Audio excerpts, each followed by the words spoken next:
नमस्कार. मी भाऊ तोरसेकर. तुम्ही बघत आहात प्रतिपक्ष. मित्रांनो, गोष्टी आपल्या समोर असतात हे मी नेहमी सांगतो. पर्दाफाश, गौप्यस्फोट अशा गोष्टी मी सहसा करत नाही. ब्रेकिंग न्यूज वगैरे हे मला नावडते विषय आहेत. न्यूज ही न्यूज असते, बातमी ही बातमी असते.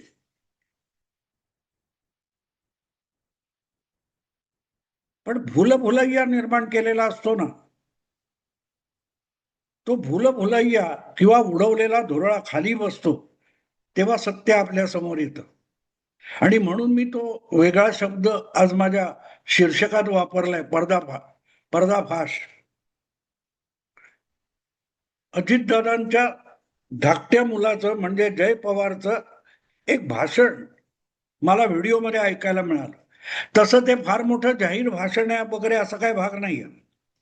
बारामतीमध्ये तिथले काही कार्यकर्ते असतील, पक्षाचे पदाधिकारी असतील किंवा आप्त स्वकीय परिचित वगैरे असतील, अशा लोकांसमोर जिथे खुर्च्या पण मांडलेल्या नाहीत आणि सगळेच जमिनीवर सतरंजी पसरून बसलेत, अशा जागी अजितदादांचे धाकटे सुपुत्र जय पवार यांचं भाषण.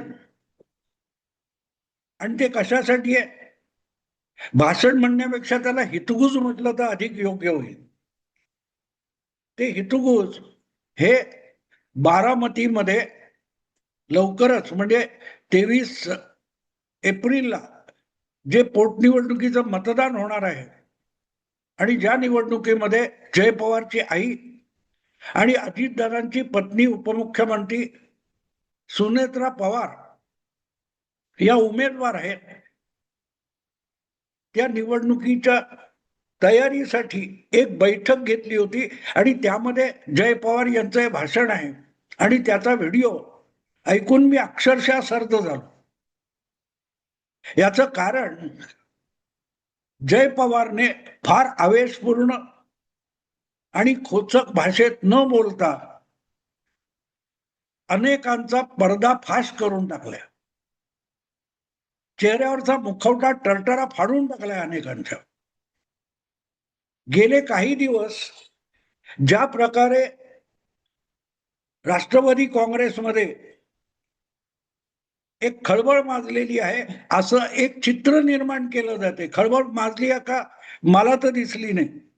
मला तर दिसली नाही. पण ती खळबळ माजली अशा बातम्या होत्या आणि त्या बातम्यांचा समाचार घेत जय पवार यांनी या आपल्या भाषणामध्ये मोजक्या अगदी काही मोजक्या वाक्यांचं भाषण आहे, पण त्यामध्ये जय पवार यांनी अनेकांचा पर्दाफाश केलाय. जय पवार त्या भाषणामध्ये म्हणतात की आपल्याच पक्षाला टार्गेट का केलं जाते. लक्षात घ्या, जय पवार म्हणतात आपल्याच पक्षाला टार्गेट का केलं जाते. चारी बाजूने रान उठून एखाद्या जंगली जनावराची किंवा शापदाची शिकार केली जाते, त्याला टार्गेट करणं म्हणतात. तर आपल्या पक्षाला म्हणजे अजितदादा गटाच्या राष्ट्रवादी काँग्रेस पक्षाला सगळीकडून टार्गेट का केलं जात आहे असा उल्लेख करून जय पवार यांनी अतिशय खंबीरपणे त्या मोजक्या वाक्यामध्ये प्रदेश अध्यक्ष सुनील तटकरे आणि कार्यकारी अध्यक्ष पक्षाचे प्रफुल्ल पटेल यांचं जबरदस्त समर्थन केलेलं आहे. आणि ते समर्थन करताना रोहित पवार किंवा त्यांचा पक्ष, त्यांच्या पक्षाचे कार्यकर्ते, शरद पवार गटाचे लोक यांच्यावर थेट बोट ठेवले. वर्मावर बोट ठेवणं म्हणतात तसं बोट ठेवले आणि यामध्ये अतिशय मोजक्या वाक्यामध्ये बोलताना अजितदादांच्या मृत्यूपासून आजपर्यंतच्या घडामोडी आहेत त्याचा ओझरता उल्लेख करत या मागचे सूत्रधार कोण आहेत याकडे थेट अंगुली निर्देश जय पवार यांनी केलेला आहे. तसं बघितलं तर या सगळ्या प्रकारामध्ये एखाद दुसरा अपवाद वगळला तर जय पवार असोत किंवा पार्थ पवार असोत, अजितदादांची दोन्ही मुलं फारशा वादात कुठे सापडलेली नाही. आणि सुनेत्रा वहिनी तर आवश्यक नसेल तर एक अक्षर देखील बोलत नाहीत. सगळा धुरळा आहे तो बाहेरच्या लोकांनी उडवलाय आणि म्हणून मी त्याला रान उठवणं म्हणतो. आणि रान उठवणं हाच शब्द आपल्या पक्षाला टार्गेट केलं जात आहे म्हणून जय पवार उल्लेख करतात. 28 जानेवारीला तो बारामतीच्या धावपट्टीवर विमान अपघात झाला, ज्यामध्ये अजितदादांचा आकस्मिक आणि अकाली मृत्यू झाला. त्याच्या दुसऱ्या दिवशी बारामतीमध्ये हजारो लाखो लोकांच्या उपस्थितीमध्ये अजितदादांवर अंत्यसंस्कार करण्यात आले. आणि त्या दिवशीच्या संध्याकाळपासून विनाविलंब ज्या प्रकारे विलिनीकरण याचा डांगोरा पिटला गेला, त्यामुळे जी परिस्थिती निर्माण झाली होती ती परिस्थिती अत्यंत चतुराईने, समर्थपणे आणि हुशारीने हाताळणारे दोन नेते होते. ते होते सुनील तटकरे आणि प्रफुल्ल पटेल. ज्या प्रकारे पक्षावर अतिक्रमण करून त्या पक्षावर आपल्या कब्जा करण्याचा प्रयत्न होता, तो सुनील तटकरे आणि प्रफुल्ल पटेल यांनी हाणून पाडला आणि समर्थपणे हाणून पाडला. हेच जय पवार हे आपल्या मोजक्या वाक्यांमध्ये सांगतायत. दुसरीकडून विलिनीकरण अजून अजितदादांना दिलेल्या अग्नीची चिता जी आहे ती चिता, तिचा अग्नी विझलेला नाही. इतक्या वेळात ज्या प्रकारे विलिनीकरण हा घोषा लावण्यात आला होता, त्यातून समोरच्या बाजूचे मनसुबे उघडे पडले होते असंच जय पवार सांगतायत. आणि त्या दुःखाच्या क्षणी आम्ही कुटुंब म्हणजे अजितदादांचं कुटुंब, 2 मुलं आणि पत्नी, हे दोघे आकंठ आपल्या दुःखात बुडालेले असताना पक्षाची धुरा समर्थपणे हाताळणारे 2 नेते होते, प्रफुल्ल पटेल आणि सुनील तटकरे. हे उघडपणे बारामतीमध्ये जय पवार यांनी सांगितलेले. आणि ते सांगतानाच आपल्या परिवारातून ज्यांचा वेगळा पक्ष आहे ते अजितदादा तर राहिले नाहीत, तर त्यांचा सगळा राजकीय भांडवल आणि राजकीय मालमत्ता बळकावायची कशी या दृष्टीने हालचाली करायला लागले होते. त्याच्यावर योग्य वेळी मात करणं आवश्यक होतं आणि त्या सगळ्या हालचाली पटेल आणि तटकरे यांनी केल्या. हे जाहीरपणे जय पवार सांगतायत आणि म्हणून मी त्याला पर्दाफाश म्हणतो. अजितदादांच्या जवळच्या कुटुंबामध्ये विलिनीकरण किंवा अनेकांना जो आता पान्हा फुटलेला आहे त्यांचा पर्दाफाश केलाय, त्यांचा मुखवटा फाडलाय. आणि म्हणून मी ते हेडिंग दिले, पर्दाफाश. जय पवार यांचं भाषण ऐकलं का?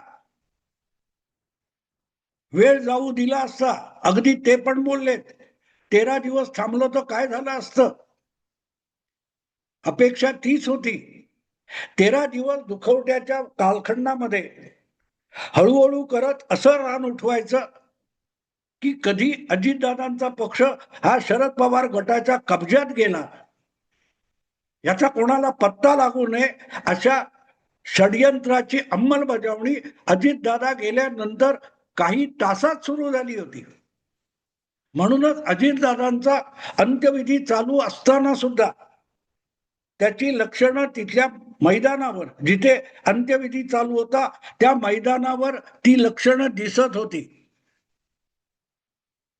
आणि अशा वेळेला आपला पिता गेलेला आहे, आपला पती गेलेला आहे, तर पक्ष आणि त्याची मालमत्ता, त्याचा राजकीय वारसा याचा विचार करणं सुद्धा त्या कुटुंबाला अशक्य असतं. अशा वेळेला ती परिस्थिती हाताळणारे दोन खंबीर नेते, अनुभवी नेते, मुरब्बी नेते आपल्याकडे होते, म्हणून आजपर्यंत पक्ष वाचलेला आहे. आणि सुनेत्रा वहिनी योग्य वेळी दुःखात असतानाही उपमुख्यमंत्री होऊन त्या पक्षाचं वेगळं अस्तित्व टिकवलं गेलं आहे. हेच जय पवारांनी आपल्या त्या मोजक्या 50-60 वाक्यांच्या भाषणात स्पष्ट केले. पण ते करताना जे कोणी घातपात, अपघात किंवा अजितदादांना न्याय वगैरे वगैरे वगैरे टाहो फोडून रडतायत, ते देखो मगर प्यार से. मगर प्यार से म्हणजे त्यातला मगर हिंदी नाही, तो मराठी आहे.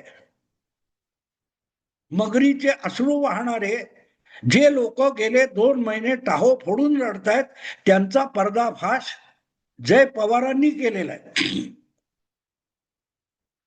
आपल्या आईला निवडून द्या त्यासाठी आपण हे केलं पाहिजे नाही.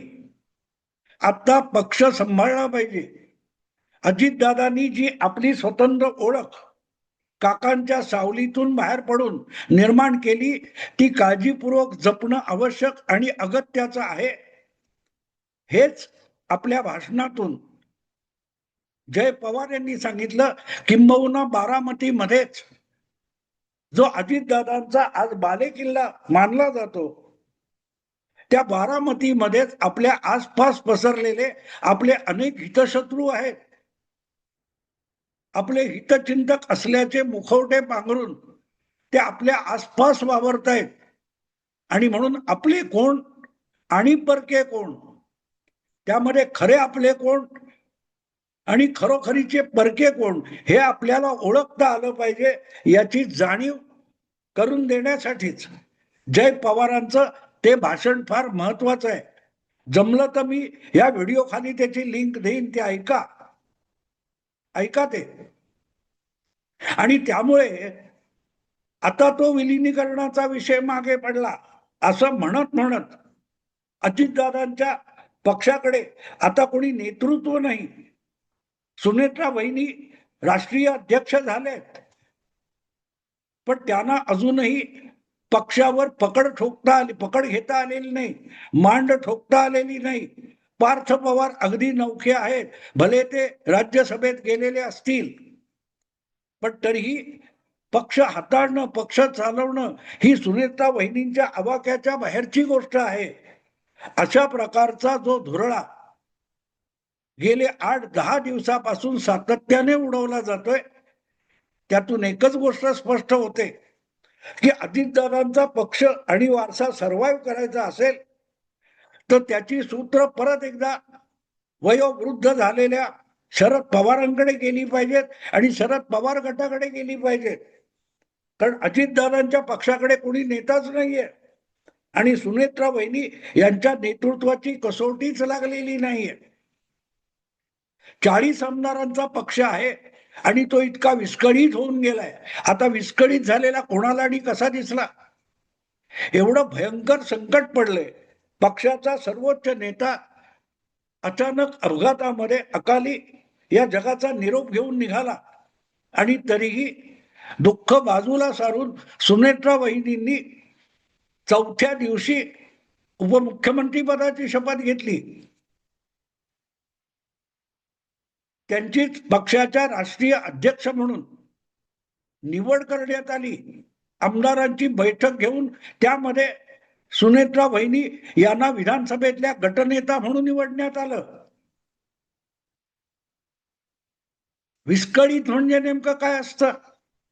जे कोणी असली अक्कल पाजळतायत नित्य नेमाने की अजितदादा गटाकडे पक्षाचं संघटन आणि पक्षाचं राजकारण सावरणारा नेता नाही आणि ते सावरण्याची क्षमता असलेले जी काही 4-5 टाळकी आहेत ती शरद पवार गोटामध्ये आहेत. शशिकांत शिंदे सांभाळणार, जयंत पाटील सांभाळणार, सुप्रिया सुळे सांभाळणार की गणितगात्र झालेले शरद पवार सांभाळणार? कुठलं तर्कशास्त्र आहे? पण अशा प्रकारे एक माहोल निर्माण करून, वातावरण निर्मिती करून आपला पक्ष अजितदादांच्या खंबीर नेतृत्व अचानक नसल्यामुळे आपला पक्ष बळकावण्याचा प्रयत्न सुरू आहे. आपल्या पित्याने उभा केलेला पक्ष त्याची लांडगे तोड करण्याचा प्रयत्न चालू आहे. याकडे सरळ सरळ बोट दाखवलेला आहे कोणी? जय पवारांनी. किती त्याच्यावर चर्चा झाली, का नाही त्याच्यावर डिबेट होत? कारण सरळ आहे मित्रांनो, जय पवारांनी चोर म्हणून अशा चर्चा करणाऱ्यांकडेच बोट दाखवले. टार्गेट आपल्याला का केलं जातं? टार्गेट कोणी केले? जय पवार जेव्हा म्हणतात की आपल्याच पक्षाला टार्गेट का केलं जातंय, तेव्हा ते सरळ सरळ मराठी मीडियामधले पवार गटाचे जे कोणी हितचिंतक, संपादक, पत्रकार, बुद्धिमंत विश्लेषक बसलेले आहेत त्यांच्याकडे बोट दाखवत आहेत. जय पवार अशा सगळ्या पत्रकारांकडे आणि मीडियाकडे बोट दाखवत आहे की तुम्ही आम्हाला लक्ष करताय. आमचा पक्ष तोडण्याच्या कारस्थानामध्ये मराठी मीडिया सुद्धा सहभागी आहे असं नाव न घेता जय पवार सरळ सरळ सांगतायत. आणि म्हणून मी म्हटलं की ते भाषण ऐकलं का? सुप्रियाताई, सुनेत्रा वहिनी गप्प आहेत. पार्थ पवार अजूनही राज्यसभेची शपथ झालेली नसल्यामुळे गप्प आहेत. पण सुरुवात त्यांनी केली. हा जेव्हा 10 मार्चचं पत्र परत घेणार वगैरे किंवा त्याच्या आधी 10 मार्चचं पत्र पाठवलं म्हणून एक भुलभुलैया आणि धुरळा उडवला गेला, तो बसवण्यासाठी सुरुवात पार्थ पवारांनी केली की आमच्या ज्येष्ठ नेत्यांना, आमच्या मार्गदर्शक नेत्यांना, आधारस्तंभ नेत्यांना टार्गेट केलं जातंय आणि धादांत खोट्या बातम्या देऊन, सूत्रांचा मुखवटा लावून आमच्या पक्षावर हल्ले केले जात आहेत, ते निषेधार्ह आहेत. याची सुरुवात एका सोशल मीडियातल्या पोस्टने पार्थ पवारांनी केली होती. पार्थ पवारांनी. आणि जय पवार यांनी एक प्रकारे त्याचं पुढचं पाऊल टाकलंय. त्यांनी सरळ सरळ सुपारीबाज पत्रकारिता करून अजितदादांचा गट फोडणं, त्यातले इतके आमदार कंटाळले, तितके आमदार असे आहेत, तितक्या आमदारांना शरद पवार हवेत वगैरे वगैरे खोट्या नाट्या बातम्या पसरवणाऱ्यांवर थेट जय पवारांनी या आपल्या बैठकीच्या भाषणातून हल्ला चढवलाय. त्याचा अर्थ सरळ आहे की समोर बसलेले जे अजितदादांचे आणि अजितदादांच्या कुटुंबाचे हितचिंतक आहेत, त्यांनी अशा प्रकारच्या बातम्यांवर काडी मात्र विश्वास ठेवू नये. यासाठी जय पवारांनी हा केलेला इशारा आहे की या बातम्यांवर विश्वास ठेवू नका. आपल्या पक्षाला टार्गेट केलं जातंय. जय पवार ज्या प्रकारे कमीत कमी बोलतात, शक्यतो बोलत नाहीत, पण त्यांनी ह्या आपल्या एका वक्तव्यातून आणि एका भाषणातून पक्षाचे खरे शत्रू कोण आहेत याकडे थेट बोट दाखवण्याची हिंमत केली. त्याबद्दल मला त्यांची पाठ थोपटावीशी वाटते. आणि ज्या प्रकारे सोशल मीडियामध्ये पार्थ पवार यांनी पहिली पोस्ट टाकली आणि नंतर 4-5 दिवसांनी जय पवार यांनी बारामतीमध्ये केलेलं वक्तव्य हे एकत्रित बघितलं तर मला सुनेत्रा वहिनी आपल्या दोनही मुलांना सोबत घेऊन आणि अजितदादांच्या जुन्या निष्ठावान सहकार्यांना सोबत घेऊन कशी योग्य दिशेने राजकारणाची वाटचाल संथ गतीने पण करतायत त्याची खात्री पडते. ज्या 2 नेत्यांना अकारण बदनाम करण्यात आलं, तेच 2 नेते सुनेत्रा वहिनी यांच्या बारामती पोटनिवडणुकीसाठी अर्ज भरण्याच्या वेळेला त्यांच्या दोन्ही बाजूला बसलेले होते. एका बाजूला प्रफुल्ल पटेल होते आणि दुसऱ्या बाजूला सुनील तटकरे होते. हे बघितल्यानंतर एक गोष्ट साफ लक्षात येते, कुठेही अजितदादा पक्षाच्या गटामध्ये बेदिली किंवा सैरभैरता काही नाहीये असा एक आभास निर्माण केला जातोय.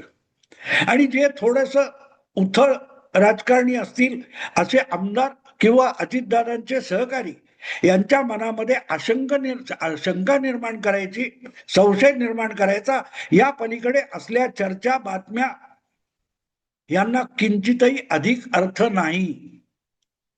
जे मी गेले काही व्हिडिओ मधून परत परत सांगतोय, एक प्रकारे मी ज्या प्रकारची विश्लेषण केलेली आहेत त्याला जय पवार यांनी बारामतीच्या त्या बैठकीतून दिलेला दुजोरा आहे, पर्दाफाश. पत्रकारांसकट राजकारणामध्ये आणि शरद पवार गटातल्या नेत्यांचा जय पवार यांनी मोजक्या शब्दामध्ये केलेला हा पर्दाफाश आहे. लिंक मिळाली तर मी मुद्दाम टाकीन, मुद्दाम बघा डिस्क्रिप्शन मध्ये. आवडलं तर लाईक करा, शेअर करा आणि प्रतिपक्षाला सबस्क्राईब करा. नमस्कार.